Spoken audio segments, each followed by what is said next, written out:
आसुत जल की 64 छोटी बूंदें, प्रत्येक की त्रिज्या 0.1 मिलीमीटर तथा आवेश 2/3 × 10⁻⁻12 कूलाम है, मिलकर एक बड़ी बूंद बनाती है। बड़ी बूंद पर विभव ज्ञात कीजिए। तो ये 64 छोटी बूंदें हैं, है ना। इसकी त्रिज्या हमको दी गई है। तो छोटी बूंद की त्रिज्या हम स्मॉल आर मान ली।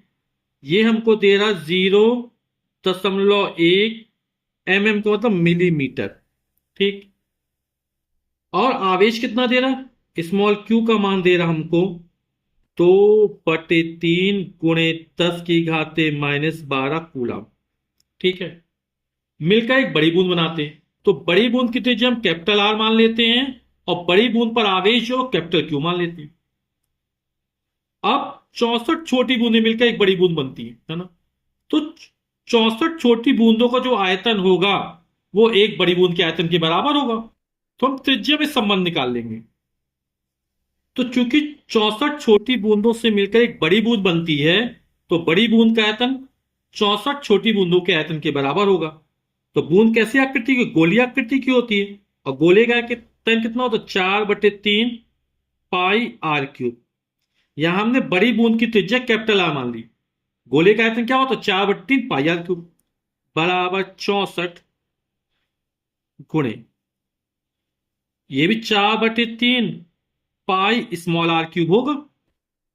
जहां पर स्मॉल आर क्या है, छोटी बूंद की त्रिज्या है।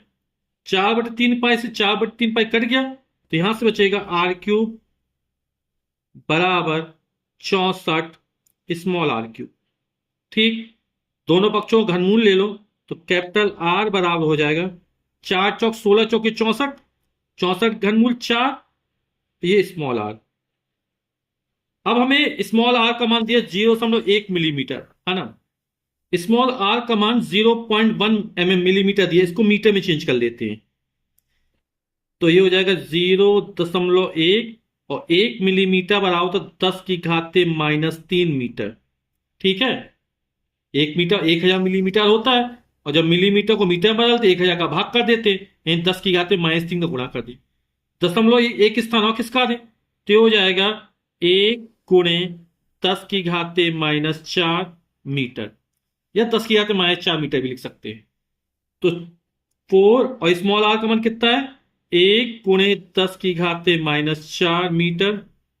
तो हो जाएगा 4 × 4 × 10⁻⁻4 मीटर। ये बड़ी बूंद की त्रिज्या निकाली, कैपिटल आर का मान निकाल दिया हमने। अब बूंद जो होती है वो गोलीय आकृति की होती है, और किसी विलगित गोली चालक की धारिता क्या होती है, C बराबर 4πε0 × r होती है। तो हम बड़ी बूंद की धारिता निकाल लेते हैं। तो बड़ी बूंद की धारिता, ये C बराबर हो जाएगा 4πε0, और त्रिज्या, यहां त्रिज्या कैपिटल आर है। ठीक है। 1/4πε0 का मान हो 9 × 10⁻⁹, है ना।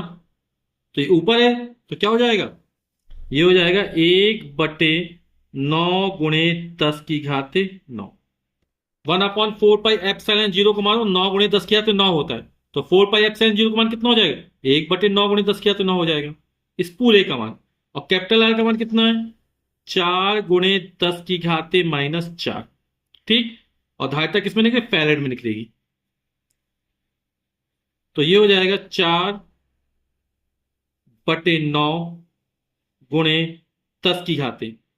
9 ऊपर जाए तो -9 हो जाएगा, और -4 पहले से था, तो 9×4 = 13, ये हो जाएगा फैरेड।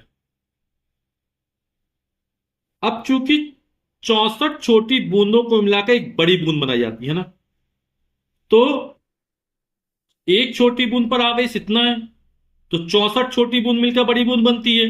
तो बड़ी बूंद पर आवेश कितना हो जाएगा, तो इसमें 64 का गुणा कर देंगे, तो बड़ी बूंद पर आवेश हमको निकल आएगा। तो बड़ी बूंद पर कुल आवेश हमने कैपिटल क्यू माना, तो कितना हो जाएगा, 64 गुणे स्मॉल क्यू, क्योंकि 64 छोटी बूंदों से मिलकर बड़ी बूंद बनती है 64। और स्मॉल क्यू का मान कितना दिया था, 2/3 × 10⁻⁻12। आवेश कुल कूलाम में हो जाएगा। तो चूंकि आपको विभव निकालने, इसको इसी तरह लिखा रहने देते थे, ये हो जाएगा 64 गुणे 2/3 गुणे 10⁻⁻12 कूलम। अब हमें बड़ी बूंद की धारिता पता चल गई, बड़ी बूंद का आवेश पता चल गया, तो हम बड़ी बूंद का विभव निकाल लेंगे, है ना। Q बराबर क्या होता है, CV होता है, तो V बराबर क्या, Q/C हो जाएगा, यानी कुल आवेश बटे कुल धारिता। ठीक है, तो बड़ी बूंद पर विभव V बराबर हो जाएगा Q/C। ठीक है, सबके मान रख देते हैं। कैपिटल Q का मान कितना है, 64 गुणे 2/3 गुणे 10⁻⁻12 बटे, और C का मान है 4/9 गुणे 10⁻⁻13।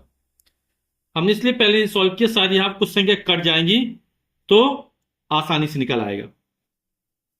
तो ऊपर लिखा 64 गुणे 2/3, और बटे की संख्या पलटी ऊपर जाए गुणा हो जाएगा, तो 4/9 ये हो जाएगा 9/4। ठीक है, गुणे 10⁻, -13 ऊपर आ जाएगा तो प्लस का 13 हो जाएगा, और ये माइनस के बाद 13 में 12 जाएगा तो बचेगा 1, 10⁻1 यानी 10 हो जाएगा। अब 4 एकम 4, 4 एकम 4, 2 बचा, 24, 4 छंग 24 हो जाएगा यहाँ पर, है ना। और 3 एकम 3, 3 तिरका 9 हो जाएगा, तो ऊपर बचेगा 16 गुणे 2 गुणा 3 और गुणा 10। तो कितना हो जाएगा ये,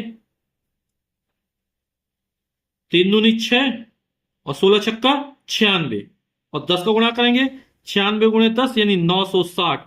और विभव का मात्रा क्या होता है, वोल्ट। तो बड़ी बूंद पर इतना विभव होगा, यही हमारा उत्तर होगा।